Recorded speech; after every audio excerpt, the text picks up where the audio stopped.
You shall not sacrifice to the Lord your God an ox or a sheep which has a blemish or any defect, for that is a detestable thing to the Lord your God.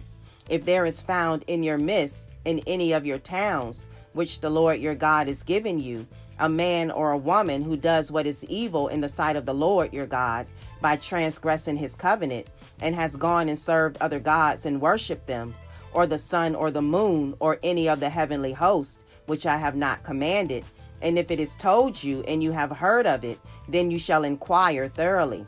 Behold, if it is true and a thing certain that this detestable thing has been done in Israel, then you shall bring out that man or that woman who has done this evil deed to your gates, that is, the man or the woman, and you shall stone them to death, on the evidence of 2 witnesses or 3 witnesses.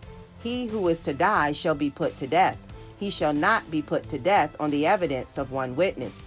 The hand of the witnesses shall be first against him to put him to death, and afterward the hand of all the people. So you shall purge the evil from your midst. If any case is too difficult for you to decide between one kind of homicide or another, between one kind of lawsuit or another, and between the kind of assault or another, being cases of dispute in your courts, then you shall arise and go up to the place which the Lord your God chooses. So you shall come to the Levitical priest or to the judge who is in office in those days, and you shall inquire of them, and they will declare to you the verdict in the case.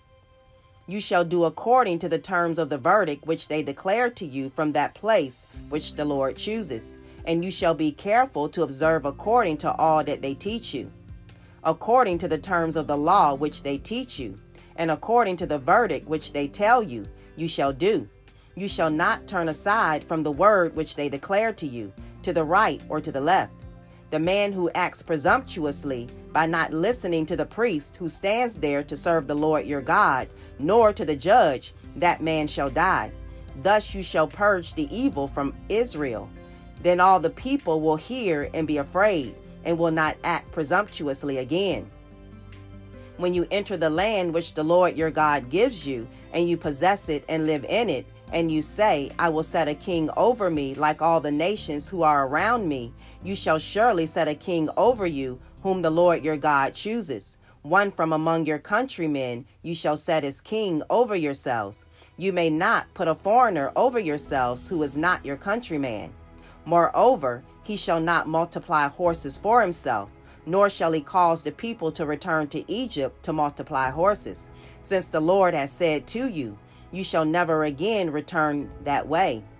He shall not multiply wives for himself, or else his heart will turn away, nor shall he greatly increase silver and gold for himself. Now it shall come about, when he sits on the throne of his kingdom, he shall write for himself a copy of this law on a scroll in the presence of the Levitical priests. It shall be with him, and he shall read it all the days of his life, that he may learn to fear the Lord his God, by carefully observing all the words of this law and these statutes, that his heart may not be lifted up above his countrymen, and that he may not turn aside from the commandment to the left or to the right, so that he and his sons may continue long in his kingdom in the midst of Israel. Deuteronomy 17. Hey, hold on. Yahushua wins.